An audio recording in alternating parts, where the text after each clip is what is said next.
Hello दोस्तों, good morning. मैं Sandeep sir अपने online class GS with Sandeep sir में आप लोगों का एक बार फिर स्वागत करता हूं। आज हम लोग सिंधु घाटी सभ्यता के बारे में अध्ययन करेंगे। इसके अंतर्गत आज हम लोग किन किन टॉपिकों को देखेंगे, आइए एक बार देख लेते हैं। तो सबसे पहले हम लोग इस सभ्यता का कैसे अध्ययन करेंगे। सबसे पहले हम लोग इसके खोज पे चर्चा करेंगे कि इसकी खोज कब, कैसे और किसने की। उसके बाद इसके निर्माता पे हम लोग चर्चा करेंगे कि इस सभ्यता के निर्माण में किन किन लोगों का योगदान है। उसके बाद हम लोग इसके काल पे चर्चा करेंगे कि इसका समय कब से कब तक है। उसके बाद इसके उद्भव पे हम लोग चर्चा करेंगे कि इस सभ्यता का उद्भव कैसे हुआ। उसके बाद इसकी विशेषताओं को हम लोग देखेंगे, इसकी विशेषताओं के बारे में देखेंगे। और उसके बाद प्रमुख स्थल को देखेंगे, हम लोग प्रमुख स्थल को देखेंगे। और उसके बाद पतन। तो हम लोग देखते हैं कि इस सभ्यता की खोज कैसे हुई। सिंधु घाटी सभ्यता के अंतर्गत हड़प्पा टीले का जो सबसे पहले उल्लेख किया था वो चार्ल्स मैसन ने किया था। किसने किया था? चार्ल्स मैसन ने। इन्होंने 1826 में ही कह दिया था कि यह जो हड़प्पा टीला है यहाँ पे किसी प्राचीन सभ्यता के अवशेष मिल सकते हैं। लेकिन इस तरफ इतिहासकारों का बहुत अधिक ध्यान नहीं गया।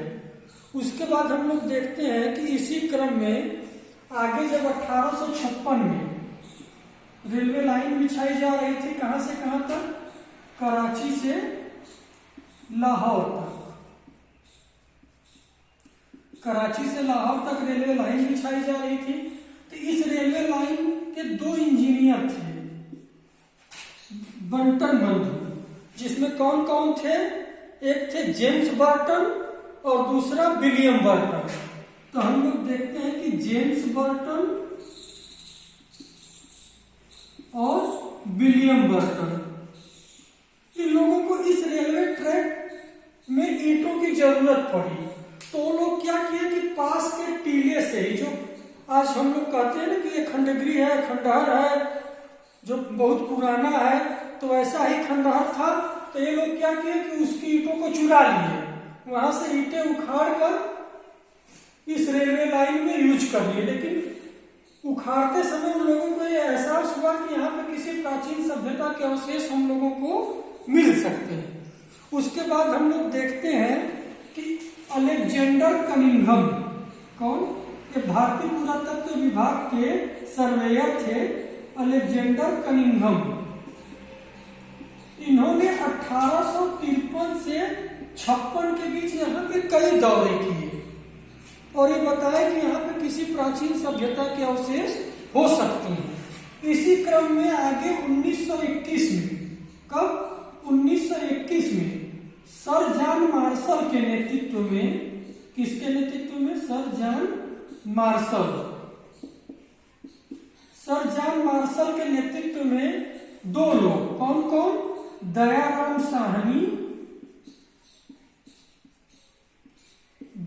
साहनी और राखलदास बनर्जी,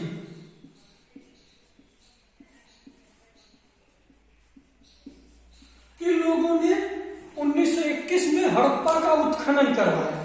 जब हड़प्पा का उत्खनन करवाया तो यहाँ पे एक प्राचीन और विस्तृत सभ्यता के क्या मिले? अवशेष मिले। जब प्राचीन और विस्तृत सभ्यता के अवशेष मिले तब यहाँ पे शोध और अनुसंधान कार्य या उत्खनन कार्य बहुत तेजी से आगे बढ़ा और हमें यहाँ पर एक दक्षिण पूर्व एशिया की समुन्नत नगरीय सभ्यता के साक्ष्य मिलना शुरू हुए। अगर संपूर्ण विश्व के भी परिप्रेक्ष्य में अगर देखा जाएगा तो हम लोग देखते हैं कि अगर इस तरह चला जाए तो यहाँ पे ये हो गई हम लोगों की सिंधु सभ्यता, इंडस वैली सिविलाइजेशन। उसके बाद हम लोग देखते हैं, यहाँ पे आते हैं तो मेसोपोटामिया की सभ्यता मिलती है, जिसमें सुमेरिया, बेबीलोनिया और असीरिया की सभ्यता हम लोग देखते हैं। और उसके बाद अफ्रीका महाद्वीप में आते हैं तो मिस्र की सभ्यता देखते हैं।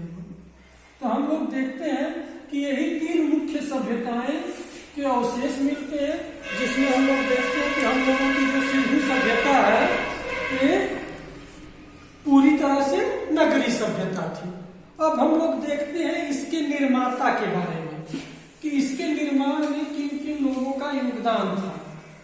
तो यार इस सभ्यता में किन किन कौन कौन से लोग रहते थे, तो हम लोग देखते हैं कि मुख्य रूप से 4 प्रजातियों के अवशेष मिले हैं यहाँ पे उत्खनन से। सबसे पहले किसके मिले हैं? प्रोटो ऑस्ट्रेलाइड के,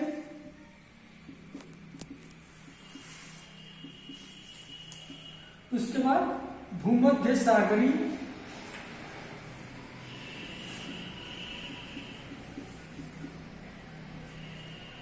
उसके बाद अल्पाइन और मंगोलायड।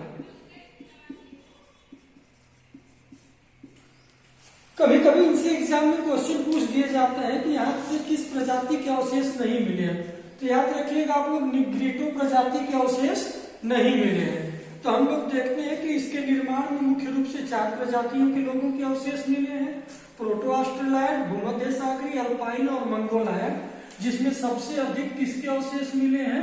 भूमध्य सागरी प्रजाति के लोगों के अवशेष मिले हैं। अब अगला हम लोग क्या देखते हैं, इसका नामकरण देख लेते हैं। क्या देखते हैं हम लोग? नामकरण।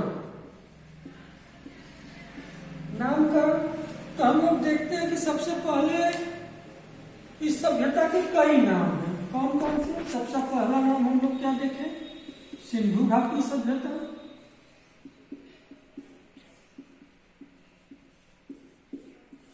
दूसरा हम लोग क्या नाम देखें? हड़प्पा सभ्यता, तीसरा कांस्यकालीन सभ्यता या कांस्य युगीन सभ्यता,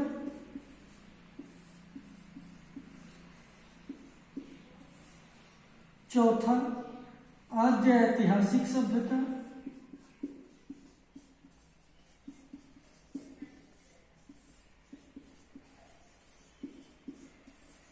अब हम लोग देखते हैं कि जब प्रारंभिक में उत्खनन कार्य हुए तो प्रारंभिक में जब उत्खनन कार्य हुए तो इस सभ्यता से जुड़े अधिकांश अवशेष हम लोगों को कहाँ मिले थे?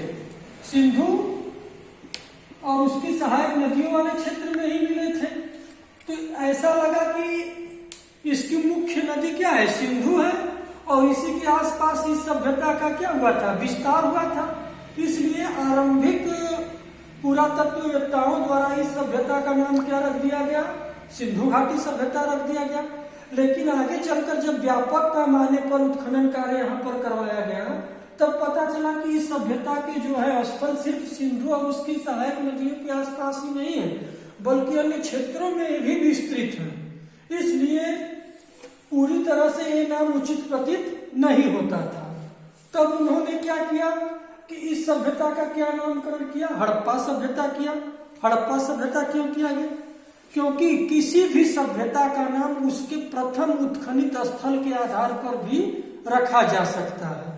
तो इस आधार पे ज्यादातर इतिहासकार और पुरातत्ववेत्ताओं के बीच ये सहमति बनी कि इस सभ्यता का क्या नाम रखा जाए? हड़प्पा सभ्यता रखा जाए।